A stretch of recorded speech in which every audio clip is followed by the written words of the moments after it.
Hello, നമുക്കിന്നൊരു കപ്പ വറുത്തത് ഞാനൊരു കപ്പ വറുത്ത് വെക്കുന്നത് കാണിച്ചു തരാവേ. ഇത്രയും വലിപ്പത്തിലാണ് ഓരോ കപ്പ കഷ്ണം എടുത്ത് ഞാനിങ്ങനെ മുറിച്ചെടുക്കുകയാണ്. ഇത് തിളച്ച വെള്ളത്തിനകത്തേക്ക് ഇട്ടൊന്ന് തിളപ്പിച്ച് അങ്ങ് ഊറ്റിയെടുക്കുകയാണ്. എന്നിട്ട് ഞാൻ ഒരു ഫ്രൈ പാനിനകത്ത് കുറച്ച് ഉപ്പ് കൂടി വെച്ചിട്ടുണ്ട്. അപ്പം നമുക്ക് ഈ സമയത്തുണ്ടല്ലോ കപ്പയ്ക്ക് വില കുറഞ്ഞ് കിട്ടും മഴക്കാലത്ത്. അപ്പം നമുക്ക് കപ്പ വാങ്ങി ഇതേപോലെ വറുത്ത് സൂക്ഷിക്കാൻ പറ്റും. അതിനകത്തേക്ക് ഒരു 3/4 ടീസ്പൂൺ മുളക് പൊടി ഇട്ടിട്ടുണ്ട്. ഇനി അതിനകത്തേക്ക് നമുക്ക് ഒരു നുള്ള് കായപ്പൊടി, ഒരു പിഞ്ച് കായപ്പൊടി ഇട്ടാൽ മതി. ഇതെല്ലാം കൂടെ ഒന്ന് വറുത്ത് നമുക്ക് മാറ്റി വെക്കണം. അപ്പം നമുക്ക് ഒരു പിഞ്ച് ഇടുന്നുള്ളൂ. അതെല്ലാം കൂടി ഒന്ന് വറുത്ത് മാറ്റി വയ്ക്കുക. അതിന് ശേഷം നമ്മൾ കപ്പ നല്ലപോലെ വറുത്തിട്ട് ഇതിനകത്തേക്ക് ഇടാൻ വേണ്ടിയിട്ടാണ്. അപ്പം നമ്മൾ മറ്റേ കപ്പ ഞാൻ വാട്ടി ഒന്ന് തിളപ്പിച്ച് ഊറ്റിയെടുത്തതിന് ശേഷം ഞാനത് ശരിക്കും അരിഞ്ഞ് വെച്ചിട്ടുണ്ട്. അതിപ്പോൾ ഞാൻ കാണിച്ചു തരാം. ഇത് ഞാൻ വറുത്തതിന് ശേഷം കാണിച്ചു തരാം. വെള്ളം തിളപ്പിച്ചത് അതിനകത്തേക്ക് ഇട്ട് ഒന്ന് ഇളയ്ക്കുമ്പോൾ തന്നെ അങ്ങ് ഊറ്റിയെടുത്താൽ മതി. എന്നിട്ട് നമ്മളത് മുറിച്ചെടുത്താൽ മതി. അത് ഏറ്റവും നല്ലതായിരിക്കും കപ്പ. അങ്ങനെ എടുക്കുന്നതാണ് നമുക്ക് നല്ലത്. അതുകൊണ്ടിട്ട് അങ്ങനെ ചെയ്യാതെ നമുക്ക് ഞാൻ കാണിച്ചു തരാം കേട്ടോ, അതങ്ങനെ ചെയ്യുന്നത്. അപ്പോൾ കപ്പ അരിഞ്ഞ് ഞാൻ കാണിച്ചു തരാം. ഇതേ വലിപ്പത്തിലാണ്, ഇതേ വീതി എത്ര കൂടിയാലും കുഴപ്പമില്ല. നമുക്ക് ഒരേ കനത്തിലായിരിക്കണം അരിഞ്ഞെടുക്കുന്നത്. കണ്ടോ, ഇത്രയും കപ്പ ഞാൻ അരിഞ്ഞെടുത്തിട്ടുണ്ട്. ഒരു കിലോയോളം കപ്പ എടുത്തിട്ടുണ്ട് ഞാൻ. ഇനി അതിനകത്തേക്ക് നമുക്ക് എണ്ണ ഒഴിച്ച് ഇത് വറുത്ത് കോരിയെടുക്കണം. നന്നായി മൂത്ത് കിട്ടുകയും ചെയ്യുന്നു. കൂടുതൽ നാൾ നമുക്ക് സൂക്ഷിച്ച് വെക്കാനും പറ്റും. നല്ലൊരു ഭക്ഷണമാണ്. നമുക്ക് 4 മണിക്കൊക്കെ, ഇപ്പം മഴക്കാലമൊക്കെ അല്ലേ, അപ്പം നമുക്കൊരു വൈകുന്നേരം ഒരു കട്ടൻ കാപ്പിക്കൊക്കെ ഒന്ന് കൂട്ടണമെന്ന് തോന്നിയാൽ നമുക്ക് എടുത്ത് വെച്ചാൽ, അതുപോലെ തന്നെ ഒരു ഗസ്റ്റൊക്കെ വരുന്ന സമയത്ത് നമുക്ക് എടുത്ത് കൊടുക്കാനും പറ്റിയത് നല്ലൊരു ഭക്ഷണമാണ്. അതുകൊണ്ട് നിങ്ങളെല്ലാവരും ഉണ്ടാക്കി നോക്കണം.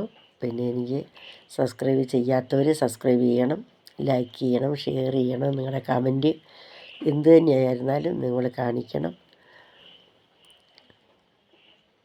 കണ്ടോ, ഇതിങ്ങനെ അങ്ങ് പെറുക്കി ഇട്ടാൽ മതി. നല്ല പോലെ പൊരിഞ്ഞ് വരും കപ്പ.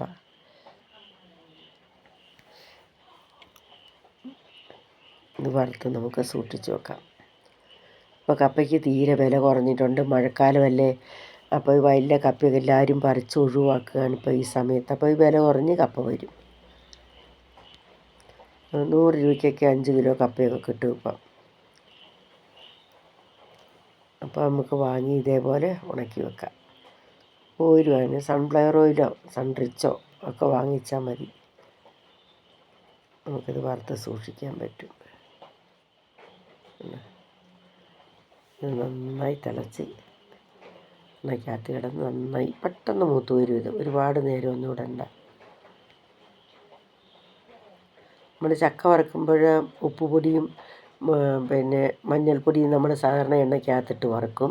പക്ഷേ ഇത് നമ്മളങ്ങനെ ചെയ്യത്തില്ല. ഇത് നമ്മൾ വറുത്ത് കോരിയതിന് ശേഷം ഉപ്പും കായവും മുളക് പൊടിയും കൂടെ ചൂടാക്കി വെച്ചിട്ടുണ്ട്. അതിനകത്തേക്ക് കോരിയിടുക ചെയ്യുക. എന്നിട്ട് നന്നായി കുടഞ്ഞ് മൂത്ത് തുടങ്ങി. നല്ല പാകമാണത്, നല്ല ടേസ്റ്റുമാണ്. അപ്പം നമ്മളെല്ലാവരും ഉണ്ടാക്കി നോക്കണം. നിങ്ങളെല്ലാവരും ഞാൻ ഇതിനകത്തിട്ട് ഞങ്ങൾക്ക് കാണിച്ചു തരാം. നല്ലൊരു ഭക്ഷണ സാധനമാണ്. നമുക്ക് 4 മണി പലഹാരമായിട്ടൊക്കെ കഴിക്കാം. പിന്നെ ആരെങ്കിലും വിരുന്നുകാർ വന്നാലൊന്ന് കുറിക്കാനൊക്കെ കൊടുക്കാം. അതുകൊണ്ട് എല്ലാവരും ഇത് ചെയ്ത് നോക്കണം. നല്ലൊരു ഭക്ഷണ പദാർത്ഥമാണ്. എല്ലാവരുടെയും സഹായ സഹകരണം എനിക്ക് വേണം. അപ്പോൾ എനിക്ക് സബ്സ്ക്രൈബ് ചെയ്യാത്തവർ ചെയ്യണം, ലൈക്ക് ചെയ്യണം, ഷെയർ ചെയ്യണം, കമൻറ്റ് ചെയ്യണം. ഞാൻ നിർത്തുകയാണ്. നിങ്ങൾക്ക് എല്ലാവർക്കും എൻ്റെ നന്ദി, നമസ്കാരം. ഞാൻ പാത്രത്തിലിട്ടതിന് ശേഷം ഞാൻ ഇതിനെക്കുറിച്ച് ഇതൊക്കെ ഒന്നുകൂടെ കാണിച്ചു തന്നിട്ട് ഞാൻ നിർത്താം. അതൊരു പാത്രത്തിലേക്ക് കാണിച്ചു തരാം. ഇനി ബാക്കിയുള്ളതും കൂടെ നമുക്ക് ഇതുപോലെ തന്നെ വറുത്തും കോരിയെടുക്കാം. അതിന് ഞാനിതിട്ടതിന് ശേഷം ബാക്കിയുള്ളതും കൂടെ നമുക്കങ്ങ് വറുത്ത് കോരിയെടുക്കാം. നമ്മളിടുന്ന എപ്പോഴും ഈ പാത്രത്തിലേക്ക് ഇട്ട് ഇങ്ങനെ ഇളകിക്കൊണ്ടിരിക്കണം. ഇങ്ങനെ ഇളക്കി കൊടുക്കുക. അത് നന്നായി മൂത്ത് വരും. മൂത്ത് വരുമ്പോൾ നമുക്ക് ഇതെല്ലാം കൂടെ ഞാൻ ഇപ്പോൾ വറുത്ത് കോരി ഇത് കാണിച്ചു തരാം. പാത്രത്തിലേക്ക് ഞാൻ കോരിയിട്ടു. കണ്ടോ അതിൻ്റെ കളറൊക്കെ കണ്ടില്ലേ? നല്ലൊരു കളറൊക്കെ ഇല്ലേ? ഗോൾഡൻ കളറാകുമ്പോഴാണ് നമ്മൾ കോരിയെടുത്തത്. അപ്പം ഞാൻ നിർത്തുകയാണ്. നന്ദി, നമസ്കാരം. ഇനിയൊരു റെസിപ്പിയായിട്ട് ഞാൻ വരുന്നതായിരിക്കും.